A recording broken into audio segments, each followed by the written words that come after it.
Orang itu nganti cari kesenangan dengan maksiat karena tidak nyaman dengan taat. Sehingga kiai-kiai alim termasuk Bali Maksum, Mbah Mun, bapak saya semuanya itu seneng guyon. Supaya orang itu nyaman dengan kiai, nyaman dengan taat. Sehingga nggak perlu seneng dengan yang maksiat. Tapi sekarang banyak orang membawa Islam itu dengan keras. Saya masih ingat wasiatnya bapak, hak kena ngaji guyon ae, wong bingung mikir utang katanya gitu ya, gitu. Dan Bali Maksum itu masyhur seneng guyon. Bapak saya itu pernah ngajak saya mau ke pondok, santri-santri pas guyon itu kembali, gak sido jong santri lagi guyon.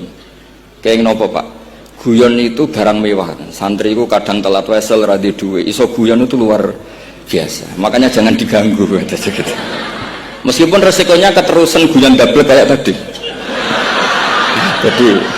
Jadi itu sanad itu sanad yang luar biasa. Jadi sebetulnya guyon tadi ada filosofi yang luar biasa supaya orang itu farah bitaat atau farah bima ahlahu. Sehingga ada ayat qul bi fadlillah wa bi rahmati fa bidzalika falyafrahu. Sehingga orang itu tidak perlu seneng lewat maksiat, hura-hura lewat maksiat. Kita cium tangannya Mbah Maksum sudah seneng, cium tangannya Mbah Ali seneng. Itu santri kalau ketemu Mbah Hamid nyium tangan itu lebih senang ketimbang nyium tangan artis, karena kalau nyium tangan artis astagfirullah kan mesti kita tersiksa. Tapi kalau nyium tangannya Pak Hamid itu dikenang sepanjang masa. Ini yang harus kita gerakkan di zamanil akhir. Jadi orang harus terbiasa senang bitaat. Saya itu kalau sudah belajar tafsir misalnya, karena itu sesuatu yang saya tekuni. Saya belajar tafsir tidak lazim ya, tidak pakai kitab tafsir terus, tidak, seringnya pakai fikih. Ya karena saya punya guru Mbah Maimun adalah putra Ki Zubair Al-Faqih. Saya punya guru bapak saya sendiri, punya guru-guru wali. Jadi saya ini punya jalur ulama, punya jalur wali.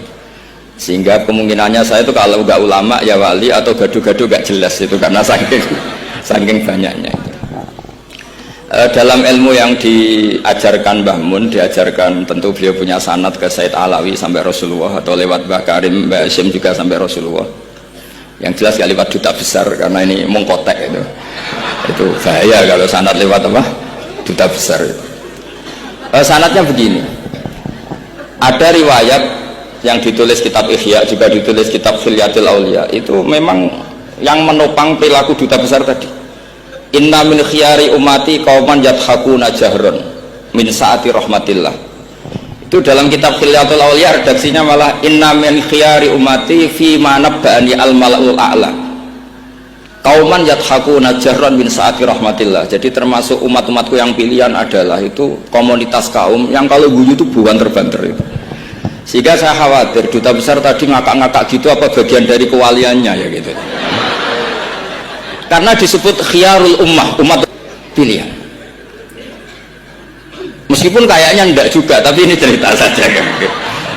Jadi inna min khiyari ummati fi ma nabba'ani al-malul a'la qauman yadhakuna jahran min saati rahmatillah. Lalu saya mikir kenapa itu jadi khiyarul ummah. Bali itu masyhur seneng guyon. Mbah Mun ya masyhur seneng guyon. Bapak saya seneng guyon. Saya dulu itu iskal, ada kaji itu terkenal agak punya will itu. Ya agak maksiat agak ceritanya. Ini agak katut juta besar tadi, makanya saya ngomong perempuan. Kaji itu agak ada gosip suka willy. Ketika Mbah Mun ketemu bapak saya itu bilang begini, "Lho Nur, bapak saya namanya Rosalim, apa iku ayu kok nganti kaji ku seneng?" "Lho ayu, Mbah." Bahasane tentang ayu, saya dulu iskal kenapa Kiai bakas wong ayu ini. Tapi setelah saya tambah alim, tambah tahu itu. Sama harus ikrar memang tambah alim, paham itu artinya tambah alim. Akhirnya Mbah Mun cerita gini, nah aku kefikian malah jadi kodaf. Jadi kodaf misalnya gini, Anda terlalu Islam serius, pasti komentarnya gini, kaji kok demenan, kaji kok katut wedoan. Serius tapi akhirnya menabrak satu aturan yang dilarang Allah SWT. Itu kalau kamu menuduh zina jadi kodaf, kalau kamu bilang kaji kok katut wedok jadi suudzon. Maka bahasan yang netral adalah, lo ayu no kok nganti katut ya. Ayu Mbah, iya ya wajar, wong mesti katut wong ayu itu. Itu filosofi. Jadi di balik guyon itu ada trik untuk menghindari ke fikih atau ke ketentuan fikih yang salah. Yaitu kalau kamu kejebak ekstrim, kaji kok seneng wong ayu, kaji kok demenan, maka berarti Anda qadzaf. Qadzaf itu menuduh orang lain yang enggak jelas apa buktinya. Maka guyon ini satu-satunya cara menghindari kesalahan yang lebih fatal. Sehingga di sini dibutuhkan kemampuan seni mengelola agama supaya agama ini tetap ceria. Saya berkali-kali cerita kalau ngaji, Imam Syafi'i itu kalau ditanya, diberitahu orang yang nyium tangan jenengan, yang di depan jenengan itu hormat, itu di luar ngerasani jenengan, bully jenengan. Jawabnya Imam Syafi'i itu tertawa-tawa. Baguslah, berarti saya wibawa, di depan saya buktinya tidak berani. Gitu. Jadi enteng saja, dijawab enteng saja. Baguslah, berarti saya wibawa, nyatanya di depan saya tidak berani. Tapi banyak orang membenci jenengan karena fikih jenengan. Jawabnya Imam Syafi'i seneng lagi. Baguslah, nggak seneng saya pasti nggak pernah ngutang saya. Coba kalau kamu seneng juta besar itu pasti minta tolong, mau masuk apa saja lah. Tapi kalau benci Pak Duta besar pasti malu kan minta tolong. Untung mana kamu dibenci orang sama disenangi orang. Karena kalau dibenci orang yang benci itu pasti tidak utang kamu, tidak ngerepoti kamu, tidak senang. Jadi Imam Syafi'i itu ngadepi dunia itu enteng saja, diberitahu itu orang itu nggak suka kamu gini-gini. Ya bagus lah. Sehingga beliau ngendikan terkenal sekali, waman asaa ilaika faqat atlaqaka. Orang yang berbuat buruk sama kamu berarti membebaskan kamu. Karena orang ini pasti nggak akan ngerepoti kamu.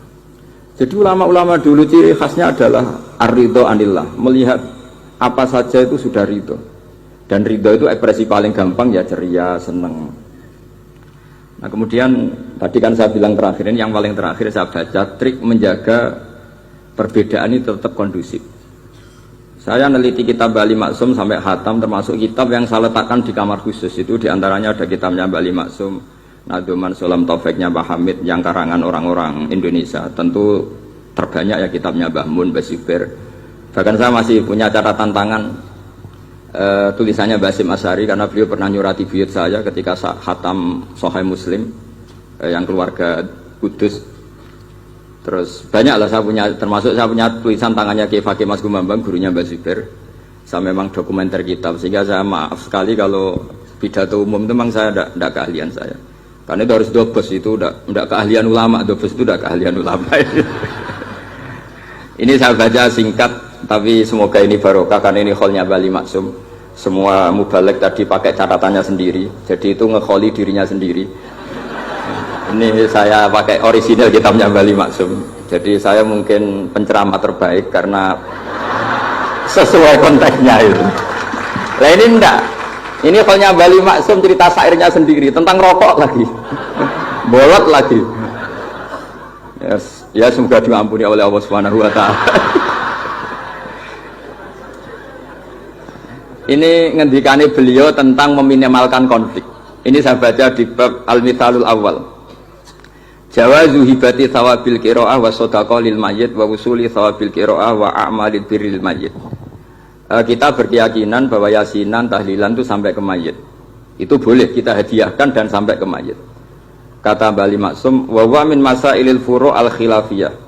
Fala yajuzu bi sya'nihi itharatul fitan wal jidal wal ingkar. Alal qail wal amili bihi wala alal mukhalif. Ini dari awal masalah khilafiyah. Sehingga nggak perlu jadi konflik yang berkelanjutan, baik kita menuntut yang melakukan itu atau menuntut yang menentang itu. Karena dari awal ini masalah furu'iyah. Sing nglakoni nggih monggo, sing nentang nggih napa? Monggo. Selama ini kan kita yang melakukan memaksa orang lain menerima, yang menentang memaksa orang lain menghentikan. Ini tidak fair kata Bali. Kata beliau itu gak fair. Wala yang bagi ayaqa bainahuma ma la yang bagi wuquhu bainal akhwaini muslimaini. Kata beliau, wala in kana lil mani'i mustanadun fa inna li ghairihi mustanadan kadzalik. Kalau yang melarang tahlilan, melarang yasinan dikirimkan ke mayit itu punya mustanad, punya sanad. Yang bagi yang membolehkan juga punya sanad.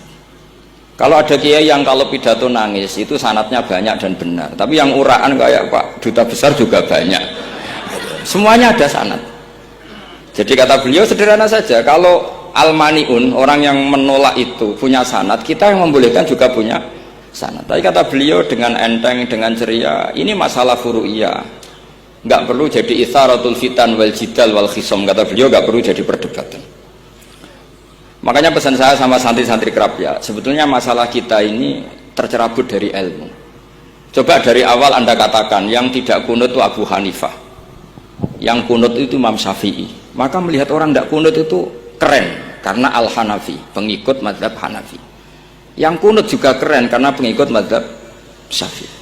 Tapi kita tidak, di zaman akhir kunut dan tidak kunut ini jadi politik identitas. Sehingga yang nggak kunut itu Muhammadiyah misalnya, yang kunut itu NU. Mana ada Basim Asy'ari sebagai mujaddid atau mujtahid yang mengharuskan kunut, atau Mbah Ahmad Dahlan yang melarang apa? Kunut. Wong dua beliau sama-sama pernah ngaji Syekh Khotib Minangkabau, pernah ngaji Mbah Mahfud ketika di Mekah. Jadi cobalah ilmu itu diperkuat sehingga kita mengatakan kunut adalah sunat menurut Imam Syafi'i, tidak sunat menurut mazhab Abu Hanifah. Sehingga enak sekali karena kita berdasar ilmu. Menyangkut sawabul kiroah atau sawabu amalil khairi, apakah sampai ke mayat apa enggak, ini kata beliau, kata Mbah Ali Maksum, beliau justru menukil Ibnu Taimiyah yang notabene sering dipakai dalil para orang-orang sana. Saya tidak tahu itu orang sana, itu Pak Duta itu yang tahu itu.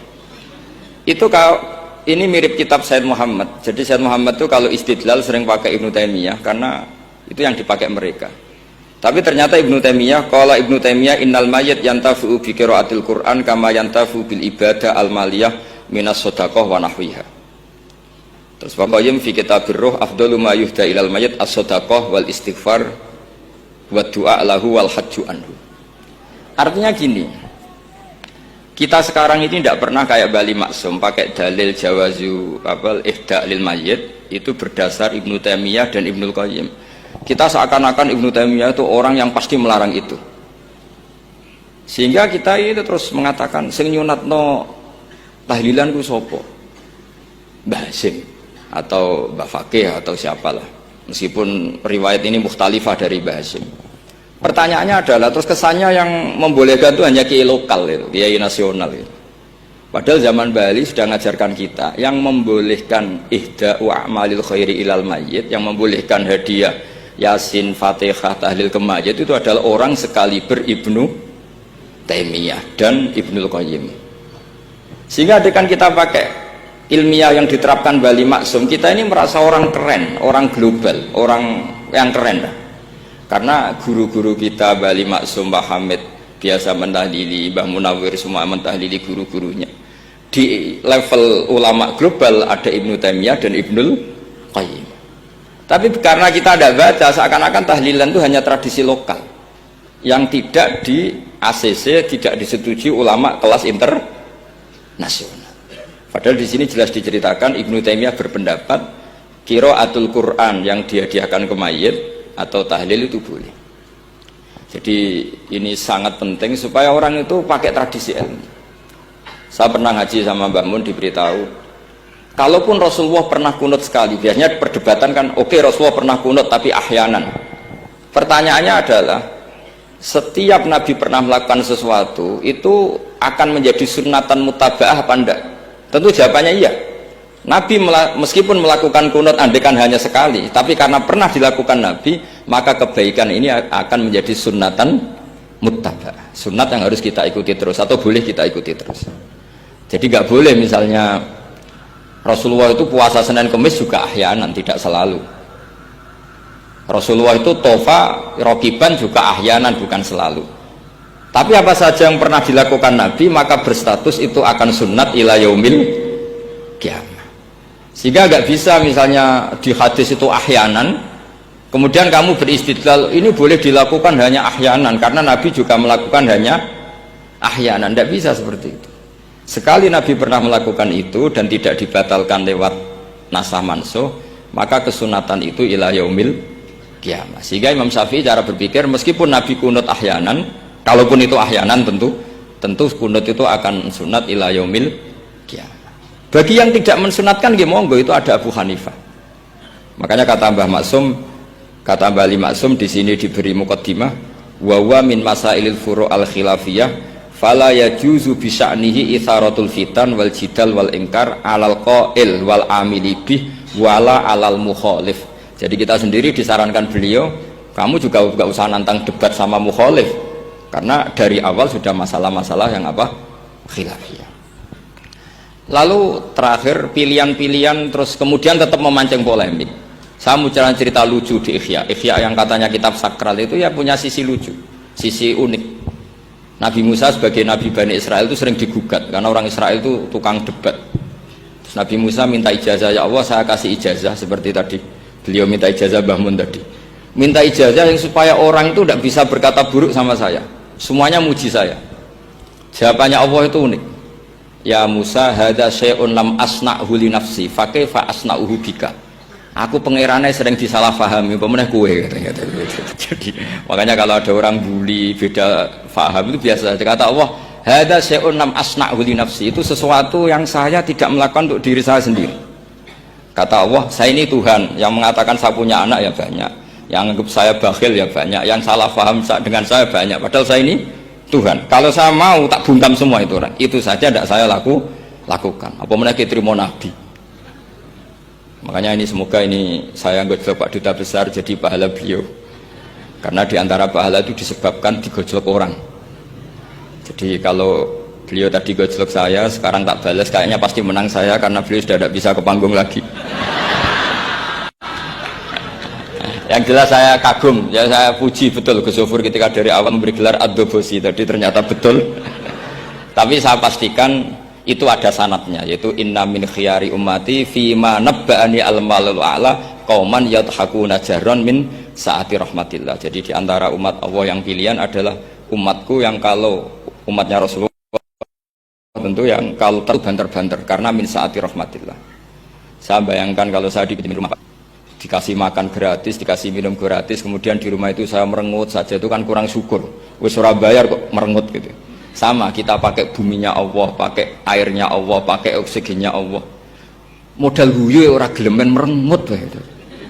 Itu kalau Allah tersinggung pasti Allah ngendikan falyatu probban siwa wal yakhruj min tahti ardi wasama, istilahkan mencari Tuhan selain saya kata Allah dan keluarlah dari langit saya, dari bumi saya, daripada diusir pangeran wis ning donya ceria wae, guyu wae, sing penting aja dhewean apa guyu ngoten mawon.